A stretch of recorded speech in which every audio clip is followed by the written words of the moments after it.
Okay, तो अपन आज linear algebra का रिवीजन स्टार्ट करते हैं, है ना। इसमें अपने को क्या क्या देखना पड़ेगा? Basics of matrix, rank of matrix, system of linear equation, homogeneous and non homogeneous equation, and eigen values and eigen vectors, special matrix, LU decomposition, minimal polynomial form. Okay, इसमें सबसे इम्पोर्टेंट क्या है?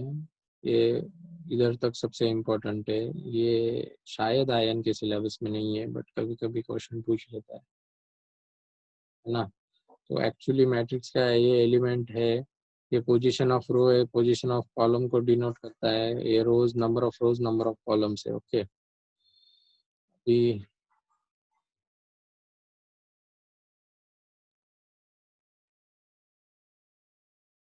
Vertical horizontal matrix. उसके बाद हाँ, ये सबसे important है, मैट्रिक्स मल्टीप्लिकेशन। मैट्रिक्स मल्टीप्लिकेशन में if A is M cross N matrix and B is P cross Q matrix, then N should equal to P for matrix multiplication. Okay, and वो commutative law को follow नहीं करता है, मतलब A into B is not equal to B into A, but A B C, है ना, A into B into C is equal to B A into B into C, इसको follow करता है एसोसिएटिव लॉ, है ना। इसके बाद computations. Computation मतलब क्या? A matrix M cross N है, B matrix N cross P है, तो नंबर ऑफ मल्टीप्लिकेशन कितने होंगे? Number of multiplication is equal to M into N into P, और नंबर ऑफ एडिशन कितने होंगे? M into N minus one into P, है ना। इसका यूज क्या है अपने को? ये पूछता है, क्वेश्चन पूछता है ना। अभी देखो, ये मैट्रिक्स दिया है इसमें, तो minimum number of multiplication involve in A into B into C, तो पहले इसका पेयर किया, इसके बाद इसका मल्टीप्लाई किया, तो इसमें 54 आए, इसका पेयर किया, इसका मल्टीप्लाई किया, तो इसमें 48 आए, तो अपना आंसर 48 आएगा। Trace of matrix, trace of matrix is equal to sum of all diagonal elements is trace of matrix. Okay, then trace की प्रॉपर्टीज है, trace A plus B is equal to trace A plus trace B, trace A is equal to trace A transpose trace A into trace B is equal to trace A B A. ये सबसे important property है। Okay, कौन सी वाली? ये वाली। Good. भी इसके बाद डायगोनल मैट्रिक्स तो सबको पता होता है। तो डायगोनल मैट्रिक्स का पावर अगर के कर दिया, तो इसके एलिमेंट्स भी का पावर के हो जाएगा, है ना।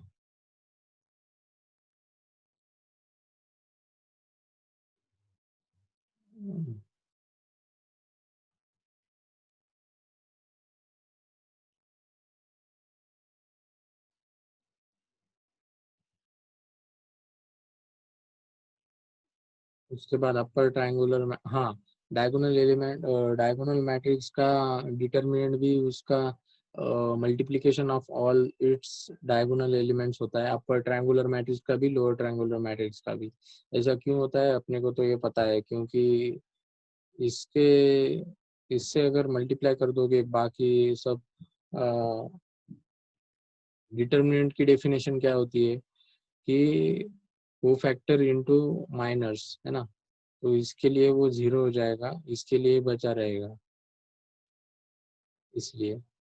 ये देखो, inverse A is equal to zero, determinant of A is equal to zero, then it is singular matrix. Mod A not equal to zero, then it is not singular matrix, है ना। तो नॉन सिंगुलर मैट्रिक्स का inverse निकाल सकते हैं, क्योंकि उसमें mod ए से डिवाइड करना पड़ता है ना।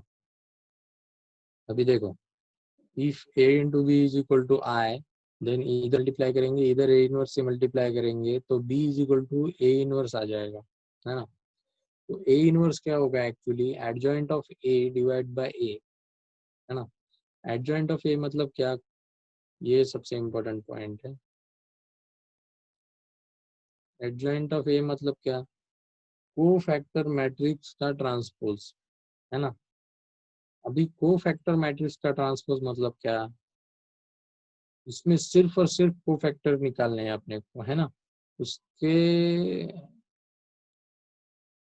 पोजीशन से मल्टीप्लाई नहीं करना है, मतलब कि इसका अगर को फैक्टर निकालना है तो ये देखना पड़ेगा इसका डिटरमिनेंट क्या आएगा, और इसका साइन देखना पड़ेगा। इधर 1 1 है तो इसका साइन क्या आएगा, 1 to the power n+1, इसका साइन क्या आएगा, प्लस आएगा, है ना। बट इससे मल्टीप्लाई नहीं करना पड़ेगा, तो ऐसे करेंगे अपन, और उसका ट्रांसपोज लेना है, ये कभी नहीं भूलना है। ओके, हो गया इनवर्स। अभी shortcut to find determinant of A. देखो पहले ये फर्स्ट थ्री लो, ये जो रो है फर्स्ट थ्री, ये लिख लेने का। उसके बाद सॉरी फर्स्ट थ्री कॉलम लिख लेने का। उसके बाद ये जो सेकंड टू कॉलम है इसको दोबारा लिख लेने का इधर, है ना। और उसके बाद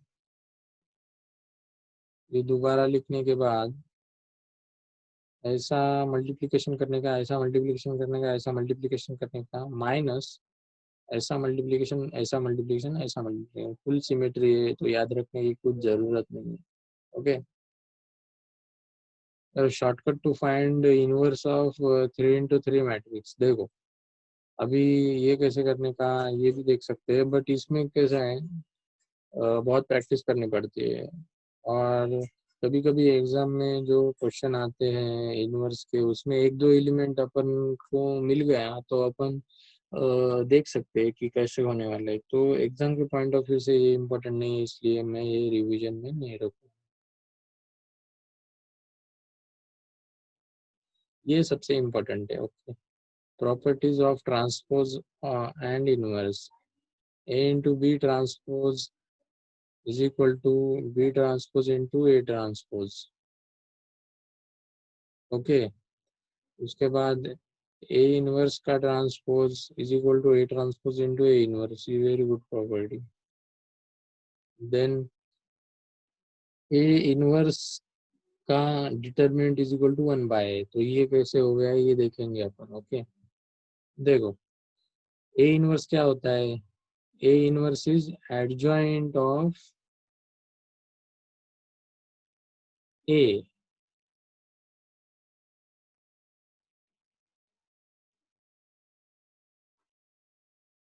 divided by mod। ओके, अभी अपने को एडजॉइंट की तो प्रॉपर्टी पता है, adjoint of A is equal to A⁴n−1, है ना। और एडजॉइंट ऑफ ए जो है वो मैट्रिक्स है ना। तो मैट्रिक्स के अंदर अगर किसी एलिमेंट से डिवाइड कर दोगे तो सारे एलिमेंट से डिवाइड हो जाएगा, बट उसका अगर डिटरमिनेंट निकालोगे तो वो तीनों रो से नहीं तो तीनों कॉलम से डिटरमिनेंट उसका निकलेगा। ओके, तीनों रो से नहीं तो तीनों कॉलम से उसका डिटरमिनेंट निकलेगा। तब क्या होगा, ये जो मॉड ए है अगर 3x3 मैट्रिक्स है, इसका क्यूब बन के निकलेगा इधर। ओके, तो अपन एज्यूम करो इसको कि इसका क्यूब बन के निकल गया है ये बाहर। ओके, तो ये अब डिटरमिनेंट इसका ही है निकालने का। ओके, अभी एडजॉइंट ए का तो डिटरमिनेंट पता है अपने को, A⁴n−1 n is equal to 3 है तो A⁴ हो जाएगा, तो 1/A² divide by A³ is equal to 1/A, है ना। तो ये भी समझ गए अपन, और ये भी समझ गए अपन, और ये भी अच्छी प्रॉपर्टी है, A into B inverse is equal to B inverse into A inverse. अभी एडजॉइंट ए की जगह पर एडजॉइंट ऑफ ए फिर से हो गया, तो फिर से अपन वो प्रॉपर्टी लगा सकते हैं। कैसे, adjoint of A is equal to mod A⁴n−1। अभी adjoint of A is equal to, पहले क्या लिखेंगे, add determinant of adjoint of A is equal to adjoint of A determinant to the power n−1, और अपने को पता है इसका भी डिटरमिनेंट यही है तो इसका स्क्वायर होने वाला है। ये सबसे इम्पोर्टेंट अच्छी प्रॉपर्टी है ना। A into B का determinant is equal to determinant of A into determinant of B। Okay, इससे अपने को क्या समझ में आता है, is equal to determinant of B into A,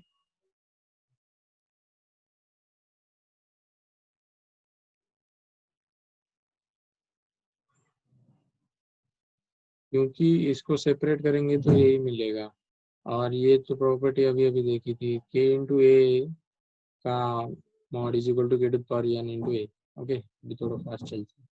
determinant of matrix, sum of product of any rows element corresponding cofactor. Okay, properties of determinant of A is equal to A transpose का determinant, if a matrix has zero row then determinant is equal to zero, two row or column equal then determinant is zero, two rows of matrix are interchanged then determinant is multiplied by -1. This is very good property. Then diagonal matrix, upper triangular matrix lower triangular matrix का determinant उसके diagonal element का multiplication होता है। उसके बाद एक रो में अगर कुछ कॉमन मिल रहा है तो उसको कैसे बाहर निकाल सकते हैं। तो ये मैट्रिक्स में और डिटरमिनेंट में ये एक अंतर है। अगर मल्टीप्लाई करना है तो मैट्रिक्स के पूरे एलिमेंट को मल्टीप्लाई करना पड़ता है, बट डिटरमिनेंट में अगर बाहर निकालना है तो एक रो में से नहीं तो एक कॉलम में से एक एलिमेंट को कॉमन निकाल सकते हो, तो डिटरमिनेंट की वैल्यू नहीं चेंज होगी। ओके, और अंदर इंट्रोड्यूस करना है तो डिवाइड और मल्टीप्लाई करने के बाद एक रो में सारे एलिमेंट्स को मल्टीप्लाई करना पड़ेगा। और ये अंदर तो मैट्रिक्स है ना, मैट्रिक्स को मल्टीप्लाई करो तो के टू पावर एन बाहर निकालना पड़ेगा। ये सबसे इम्पोर्टेंट प्रॉपर्टी है। If every element of row column is multiplied by a और scalar and added to another row then determinant is same. But इसमें एक मिस्टेक होती है, वो मिस्टेक कभी नहीं करनी है। वो मिस्टेक क्या है कि इसको किसी से भी मल्टीप्लाई नहीं करना है। इसको किसी से मल्टीप्लाई क्यों नहीं करना है? क्योंकि अपन डिटरमिनेंट कैलकुलेट कर रहे हैं और उसमें इसको अगर मल्टीप्लाई करना है तो ये बाहर से ऐड करना पड़ेगा, है ना, मल्टीप्लिकेशन और डिवाइड, तो डिटरमिनेंट की वैल्यू चेंज होगी, है ना। तो उसको कंसीडर कर सकते हो तो करो, बट नहीं करना है तो फिर इसको जिससे मर्जी उससे मल्टीप्लाई कर लो, है ना।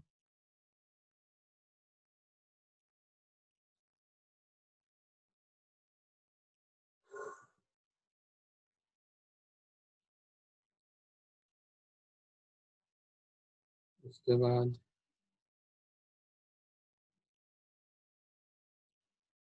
प्रॉब्लम्स है, उसको वाच करके सॉल्व कर सकते हो। Very good problem.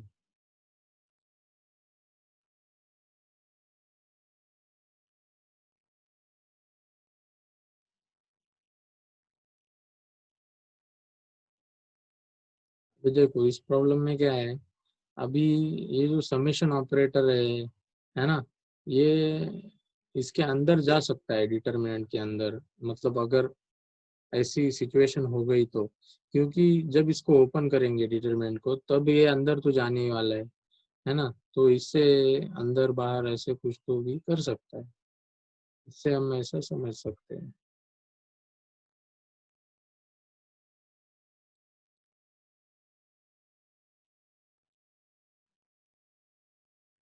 Rank of matrix, ये इम्पोर्टेंट है। Let A be any zero matrix of order m into n, then R is equal to row of A, the order of the largest non-zero minor. Okay, ये सब छोड़ दो। ऐसे समझ लो कि rank of matrix मतलब number of independent रोज को दिखाता है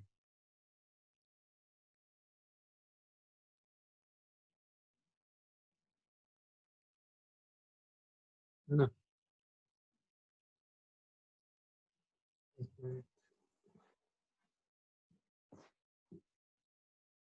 और उसके बाद क्या है,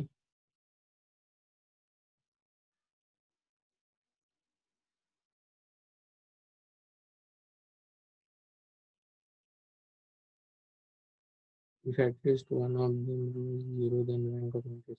अभी रैंक निकालने के लिए अपने को एक मेथड पता है। वो मेथड क्या है कि रो इक्विवेलेंट फॉर्म।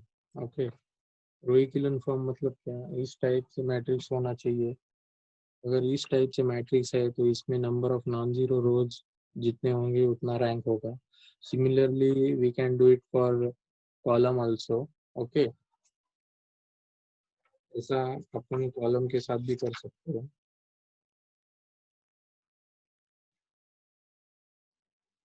हाँ, तो rank is defined as number of independent rows and column of matrix. I was right.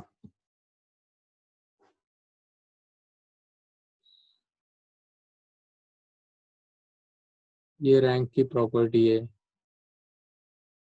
Always M N N से छोटा होगा रैंक, है ना. ये भी सही है, ये भी सही है. Rank of A plus B is less than equal to rank A plus rank B. Rank of A into B is less than equal to minimum of rank A into rank B. Rank of A not equal to 0 is equal to 0 only when it is null matrix. क्योंकि rank minimum 1 होगा ना, सब cancel भी हो गया तो 0 कब होगा, जब नल मैट्रिक्स होगा तब होगा. Rank of A is equal to n, देन rank of adjoint of A is equal to n. Rank of A is equal to n minus 1, then rank of adjoint of A is equal to 1 or less than n minus 2, then rank of adjoint of A is equal to 0. This is very important property. क्योंकि इसके ऊपर अगर question आएगा तो वो समझ में नहीं आएगा करना क्या है. तो ये प्रॉपर्टी पता होगी तो ये क्वेश्चन समझ में आएगा. उसके बाद rank of A minus B is equal to greater than rank of A minus rank of B, है ना. ये दो प्रॉपर्टी है. Sorry for the mess.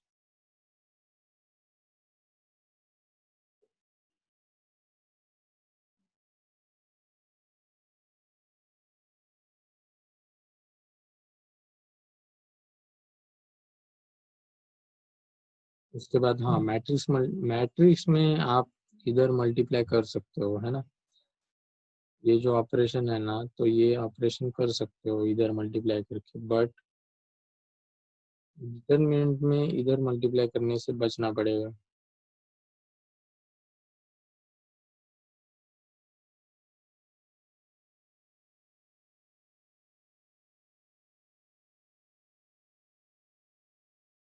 System of linear equations.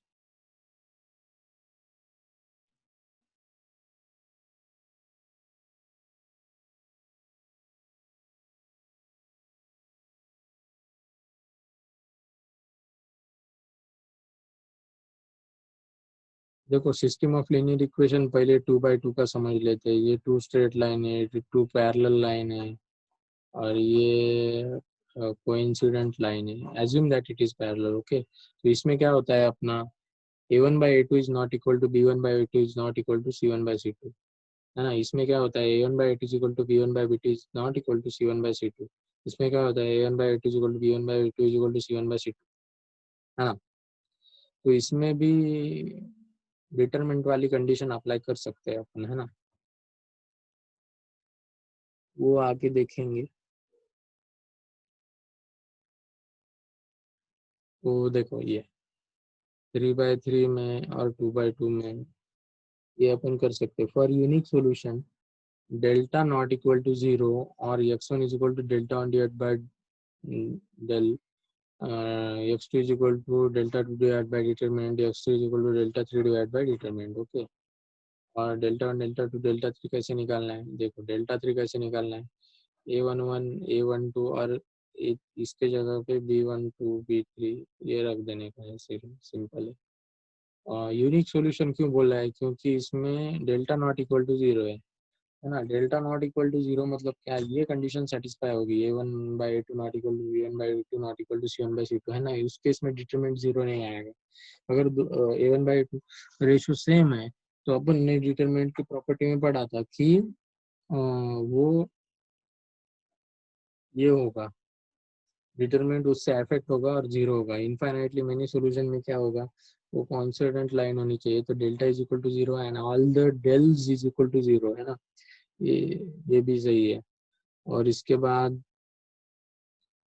Delta no solution में एक delta is equal to 0 and at least one of the deltas is non zero, तो ये condition भी सेटिस्फाई होगी, है ना.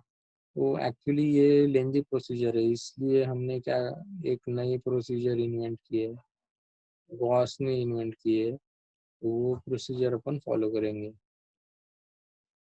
Gauss elimination.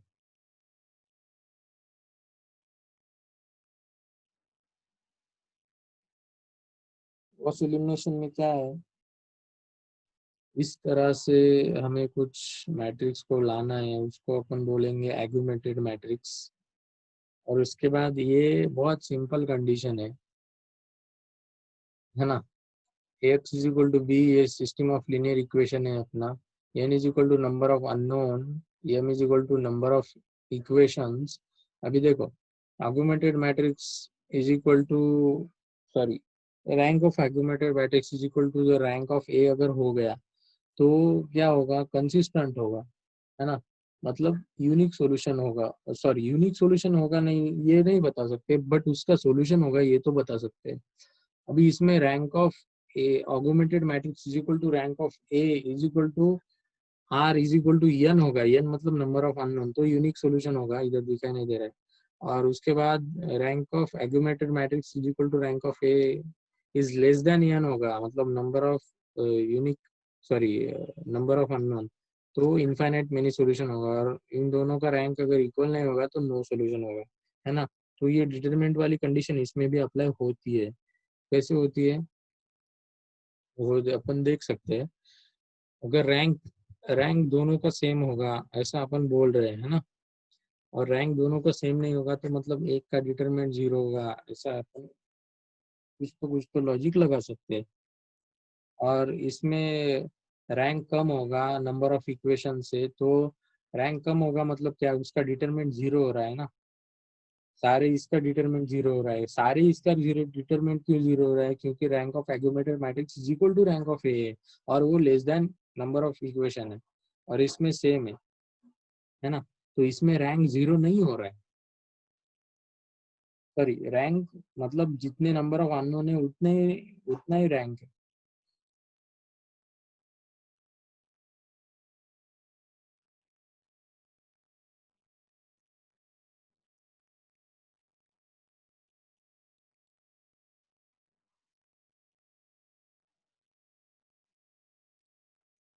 उसके बाद general form of system of linear homogeneous equation, देखो ट्रिवियल सॉल्यूशन जो होता है X is equal to zero होता है, ये बैठा लो दिमाग में। उसके बाद non trivial solution X is not equal to zero होता है, और X is not equal to zero मतलब क्या, इनफाइनाइट सॉल्यूशन होने चाहिए यार। क्यों होने चाहिए इनफाइनाइट सॉल्यूशन, क्योंकि इसमें दो ही पॉसिबिलिटी है, क्योंकि एक पॉसिबिलिटी क्या है तुम्हारी कि जीरो सॉल्यूशन, और दूसरी पॉसिबिलिटी जो तुम्हारी है वो नॉन जीरो सॉल्यूशन, है ना। तो नॉन जीरो में इनफाइनाइट सॉल्यूशन होने चाहिए, क्योंकि दो सॉल्यूशन तो ऐसे नहीं मिलेंगे, क्योंकि ये सिस्टम ऑफ लीनियर इक्वेशन है,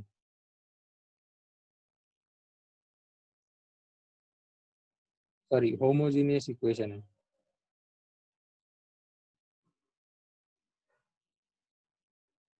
है ना। मतलब ऐसा समझो कि थ्री डी में अगर देखना है तो तीनों प्लेन जीरो जीरो के ऊपर ऐसा है, और ऐसा ऐसा और ऐसा। और टू डी में देखना है तो एक सिंगल लाइन है ना, अगर दो लाइन है तो यूनिक सॉल्यूशन, एक ही लाइन है तो इनफाइनाइट सॉल्यूशन, क्योंकि जीरो सॉल्यूशन भी मिलेगा और बाकी के सॉल्यूशन भी उसको मिलेंगे,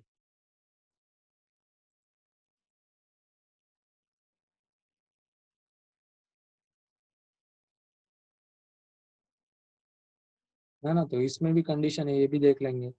ए X is equal to zero, अगर M is equal to N है, number of unknown is equal to number of equation है, तो क्या बोलेंगे अपन, rank of A is equal to number of unknown अगर है, तो mod A, sorry determinant of A not equal to zero होगा, तो ओनली ट्रिवियल सॉल्यूशन होगा, मतलब ओनली वन सॉल्यूशन होगा, वो तो होने सबके वन सॉल्यूशन तो होने ही वाले हैं, क्योंकि वो होमोजेनियस इक्वेशन है ना। अगर लेस देन होगा, मॉड जीरो होगा, और तो नॉन ट्रिवियल सॉल्यूशन एग्जिस्ट करेगा, मतलब इनफाइनाइट सॉल्यूशन एग्जिस्ट करेगा अगर m not equal to n है और नंबर ऑफ अननोन ज्यादा है। अभी देखो यार, नंबर ऑफ अननोन ज्यादा है मतलब क्या, x plus Y plus Z is equal to 0, x plus 2y plus 2z is equal to 0, मतलब दो प्लेन है और 0,0 पे मीट कर रहे हैं, दो प्लेन है 0,0 पे मीट कर रहे हैं, तो एक एक लाइन बनेगी ना, तो इनफाइनाइट सॉल्यूशन आएंगे ना, है ना, तो इनफाइनाइट सॉल्यूशन आएंगे। But x plus Y plus Z, X plus 2y plus Z और x plus 3y plus Z, ये दो प्लेन है और तीसरा प्लेन ऐसा है, तो एक पॉइंट पे मीट करेंगे, है ना, तब बोल सकते हैं कि सिंगल सॉल्यूशन भी एग्जिस्ट कर सकता है। इस वजह से पहली कंडीशन है कि इनफाइनाइटली मेनी सॉल्यूशन। अभी m ग्रेटर देन n है ना, number of unknown is less than number of equation, है ना, मतलब x plus y is equal to 0, x plus Z is equal to 0, x plus sorry number of x plus y is equal to 0, x plus 2y is equal to 0, x plus 3y is equal to 0, है ना। इस case में unique solution भी exist कर सकता है और infinitely many solution भी एग्जिस्ट कर सकते हैं। वो कैसे करेंगे देखेंगे। तो यूनिक सॉल्यूशन मतलब ट्राइवल सॉल्यूशन कब एग्जिस्ट करेगा, जब दोनों का रैंक सेम होगा, rank of unknown sorry rank of A is equal to rank number of unknown, जब सेम होंगे तब ट्राइवल सॉल्यूशन एग्जिस्ट करेगा। और अगर इसका रैंक छोटा हो गया नंबर ऑफ अननोन से, तो इनफाइनाइटली मेनी सॉल्यूशन एग्जिस्ट करेंगे। हाँ, नल स्पेस मतलब क्या, set of all equation ax is equal to 0। Nullity मतलब क्या, n minus r, r is equal to rank, n is equal to number of unknown, है ना।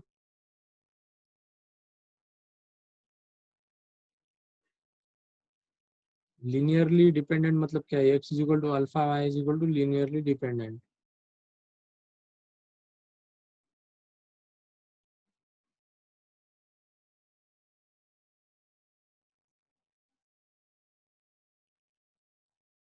इसके बाद आता है आइगन वैल्यू आइगन वेक्टर, सबसे इम्पोर्टेंट पॉइंट है वो, eigen values and eigen vectors.